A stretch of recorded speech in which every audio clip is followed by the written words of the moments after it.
Accord, désaccord avec Guillaume Durand sur Radio Classique et Paris Première. L'homme politique de l'année. Mon cher, il commence tout seul, Luc. C'est ça le truc. Et non, je parlais. Il commence tout seul, il tue toi, enfin ça va pas du tout. Bon alors allons-y, Hollande, homme d'État de l'année. Et oui, c'est très amusant parce que moi j'ai toujours été ravi qu'Hollande soit élu parce que je pensais que c'était la mort de la gauche. Et c'est exactement le cas. Mais oui, restez là parce que c'est la mort de la gauche. Et c'est très intéressant, c'est exactement comme un astéroïde qui rentre dans l'atmosphère et qui se fragmente. Aujourd'hui, vous avez au moins 5 gauches. Vous avez la gauche extrême, disons, Lutte ouvrière, NPA, le PC, la CGT, Sud. Vous avez deuxième gauche, les frondeurs. Vous avez une troisième gauche, c'est les Verts. Vous avez une quatrième gauche, c'est la social-démocratie molle qu'incarne magnifiquement Hollande. Et puis vous avez encore une gauche qui est le social-libéralisme qu'incarne le disciple de Paul Ricoeur, Emmanuel Macron. Et donc, ce qui est fascinant, moi je vous conseille vivement à ceux qui nous écoutent le livre de mon ami Henri Weber qui s'appelle Éloge du compromis, parce que il analyse ça très bien. Lui ne voit d'avenir pour la gauche que dans de nouveaux compromis. Voilà, la social-démocratie, elle a passé des compromis historiques tout au long du XXe siècle, mais il faut en réinventer des nouveaux. C'est toute sa thèse. Mais évidemment, moi je crois que la thèse est juste et je crois qu'il a tout à fait raison. Et pour ça, je conseille son livre. Mais en même temps, la réalité d'aujourd'hui, je parle pas de l'avenir, c'est que Hollande a réussi à abattre littéralement la gauche. L'entrée de la gauche au pouvoir, c'est la fin de la gauche, et Hollande a incarné ça magnifiquement. De ce point de vue-là, moi qui suis gaulliste et donc de droite malgré tout, je lui rends hommage parce que je pensais pas qu'on arriverait à détruire à ce point la gauche aussi rapidement, aussi définitivement. Qui vous donne le sourire et vous empêche de perdre votre bronzage. Mais absolument, parce que je trouve ça quand même comique que ce soit toujours la gauche qui se tue elle-même. C'est pas la droite qui la tue, c'est elle qui s'extermine elle-même de manière brillantissime. Pour une fois, vous allez être d'accord avec Michel Onfray. Pourquoi les médias de masse fabriquent-ils des imbéciles ? C'est une vraie question, parce que moi, c'est une question qui me gêne. D'abord, je suis d'accord. Fabriquent des imbéciles ? Non, je suis d'accord. C'est pas pour une fois. Ça m'arrive souvent d'être d'accord avec Michel Onfray, qui est un ami. C'est pas bien que nous soyons sur des planètes différentes, mais ça n'empêche pas l'amitié et l'intérêt pour ses livres et pour ses propos. Mais comment dire, moi, ça me gêne peut-être plus que lui, parce que moi, je suis pas un élitiste. Il y a des élitistes de droite, il y a des élitistes de gauche. Moi, j'ai toujours été malgré tout un démocrate. Je dis bien malgré tout parce que c'est difficile. Et donc, du coup, ça me gêne. Oui, je souffre. Ça me gêne à chaque fois sur Radio Classique, j'entends dire que pour avoir de l'audience, il faut être très con. Ça me gêne parce que pour un vrai démocrate, c'est quand même extrêmement gênant d'imaginer que pour avoir vraiment de l'audience... Alors, maintenant, ça devrait gêner Michel parce que personne n'a vendu autant de livres de philosophie que lui, et donc il devrait quand même se poser la question.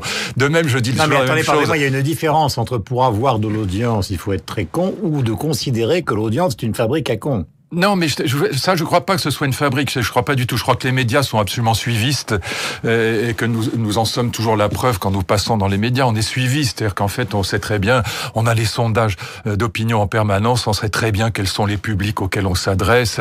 Nos présidents de la République nos candidats sont des surfent sur les audiences que les sondages leur indiquent. Donc, je crois pas du tout que les médias fabriquent l'opinion. Ça, je crois que c'est une thèse paranoïaque et complotiste délirante. Je pense que les médias sont fondamentalement suivistes et donc ça me gêne cette idée qu'il faudrait absolument être débile pour avoir un public. Et d'ailleurs, encore une fois, Michel Onfray devrait se poser la question. Personne n'a vendu plus de livres que lui, en tout cas pas grand monde. Et donc il devrait se poser. Et d'ailleurs, il est invité dans les médias en permanence. Donc il devrait se poser la question de savoir pourquoi il a tant de succès médiatique si vraiment il n'y a qu'un seul moyen d'avoir du succès médiatique, c'est d'être un crétin. Donc il y a quand même un problème aussi pour lui. Question, la santé de Jacques Chirac, est-ce qu'elle vous émeut ? Oui, parce que malgré tout, vous savez, on s'entendait pas très bien, mais malgré tout, moi j'avais une double admiration pour Jacques Chirac. Je le mets à l'imparfait, non pas pour des mauvaises raisons, mais parce que je parle de l'homme politique. Il avait 2 très grandes qualités. Je pense que sur le plan international, ça a été un excellentissime président. Il n'aurait pas envahi la Libye comme d'autres l'ont fait, comme Cameron ou Sarkozy. Il nous a éviter cette ânerie d'intervenir en Irak. Et sur le plan géopolitique, il savait exactement où il mettait les pieds. Ça a été, sur le plan international, un excellent président. À mon avis, beaucoup moins bon sur le plan intérieur, mais en tout cas, sur le plan international, c'était un grand président. Oui. Et puis, par ailleurs, alors, à titre tout à fait personnel, je parle mal, c'est le matin et je suis abruti, mais il avait il avait quand même un charme fou, c'est-à-dire il avait une autorité extraordinaire. C'est-à-dire quand il rentrait dans une pièce, un petit peu comme un très grand acteur, comme un Alain Delon, on ne voyait que lui. Donc il avait du charme. Et c'est pas anecdotique ce que je dis là. C'est un d'emmerdement terrible pour vous. Oui, mais il vous a empêché de faire la moitié de ce que vous vouliez faire. Ah oui, non, mais c'est pour ça que je pense que ça n'a pas été un bon président sur le plan intérieur. C'est lui qui a retiré la loi sur les universités, alors que cette loi passait sans difficulté, qui a été très bonne. J'ai toujours dit que s'il y avait eu un championnat du monde de marche arrière, Chirac l'aurait gagné. Donc ça, sur le plan intérieur, j'ai pas c'est ça. Non, mais ça c'est un type formidable, une sorte d'Alain Delon. Non, pas du tout. Mais un tout mélange entre un empereur japonais, la réincarnation d'Abraham Lincoln. Comme vous et moi, Guillaume, tout le monde a des défauts graves. Non, j'ai pas dit un bon à rien. Je dis que sur le plan international, ça a été un très grand président sur le plan international. Ça a été probablement même le meilleur qu'on ait eu. Et je dis simplement que ce qui est important dans le fait que Chirac avait du charme et de l'autorité, c'est qu'il nous représentait. Voilà. Aujourd'hui, on est représenté. Voilà. Quand on voit le président Hollande en train assis sur son fauteuil devant un parterre de badauds qui visitent le patrimoine et qui prennent une photo, on est quand même consterné, quoi. On se dit, mais mon Dieu, que ce garçon a l'air d'un... voilà, il n'est pas au niveau, quoi. Il y a quelque chose qui ne va pas. C'est pas grandiose. Voilà. C'est surtout une idée curieuse de communication. Non, c'est surtout que moi, je ne me sens pas représenté par ce petit bonhomme-là qui est tassé sur son fauteuil. Non, qui n'a l'air de rien, pardon, je suis désolé de dire ça, mais alors que Chirac avait l'air de quelque chose. Voilà, il avait de l'allure. Donc là, si vous vous rendez compte, c'est une attaque physique basse. Oui. C'est horrible. Non, je parle de la représentation. C'est pas une attaque physique basse. Je parle de la capacité à représenter la France. Et je pense que dans cette capacité à représenter la France, il y a aussi le fait qu'on se tient. Voilà, qu'on a de l'allure. Alors, et Chirac avait de l'allure. J'ai beaucoup de questions. Vous savez que Radio Classique est comme une famille, donc ce qui nous arrive, ou en tout cas doit pouvoir intéresser une partie de ceux qui nous écoutent. Il se trouve que j'ai été accompagné à Londres, mon fils, à son université, et la première chose que j'ai lue en regardant donc l'interrogatoire du début, c'est qu'on lui demandait, donc il a 18 ans, quelles étaient ses orientations sexuelles, quelles étaient ses origines ethniques, etc. Oui, c'est affreux, oui. Tout ce qu'en France on rechigne à faire, qui ne leur pose aucun problème. Oui. Donc c'est une intrusion dans la vie personnelle des gens, ce qui fait hurler toutes les associations en France. Mais en même temps, dans la rue Don Daniel, c'est l'ébouriffante liberté de tout le monde. Donc ils acceptent plus d'intrusion et plus de liberté. Et nous, on a moins d'intrusion, donc moins de sécurité, moins de statistiques ethniques, par exemple, et on n'a même pas la liberté qu'ils ont. C'est-à-dire les punks et la reine. Est-ce que vous pensez vraiment sérieusement que les punks et la reine c'est la liberté? Moi je suis très peu royaliste et très peu punk, donc je suis pas convaincu de ça. Ce qui est vrai. Diversité. Non, mais je comprends ce que vous dites, mais je pense que l'exemple est pas très bon. Même le pape François, par exemple, dit de la laïcité française qu'elle est trop étroite, restreignante. C'est devenu une sorte de religion d'État. Si lui ne le disait pas, qu'il le dirait. Ouais. Non, mais moi je suis très laïcité française, très République française et pas du tout différentialiste à l'anglo-saxonne. Et donc je pense que cette organisation de ghettos, en effet très doux et libéraux, si je puis dire, il y a des ghettos forcés, il y a des ghettos affreux, il y a des ghettos autoritaires, puis il y a des ghettos libéraux.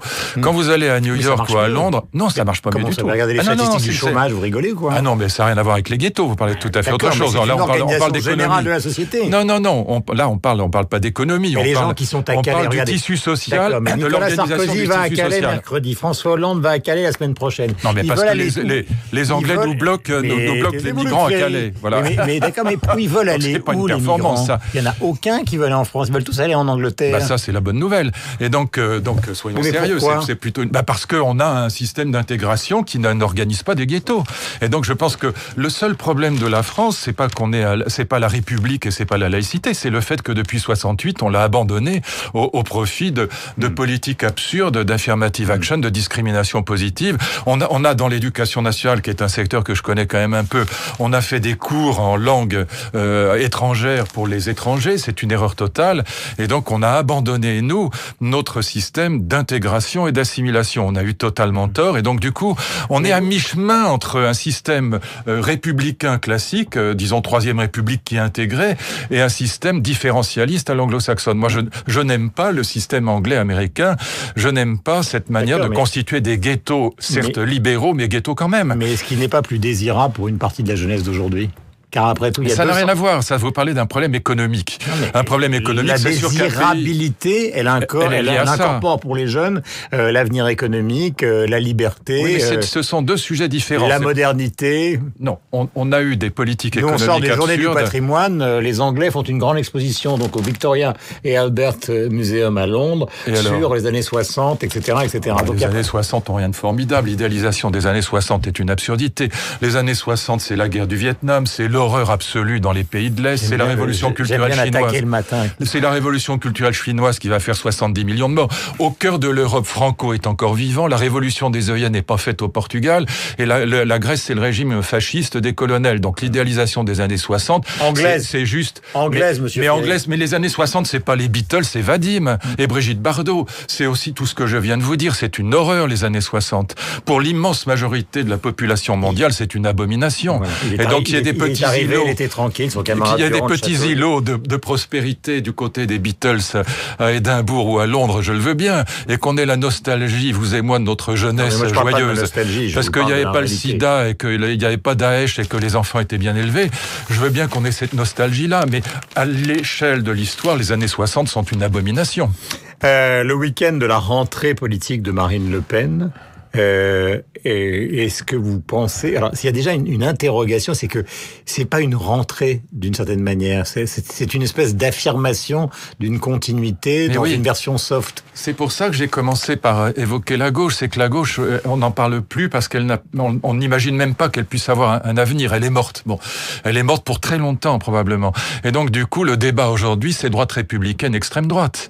Et évidemment, j'entendais notre ami Guillaume Tabar tout à l'heure, parler de Marine Le Pen très très justement.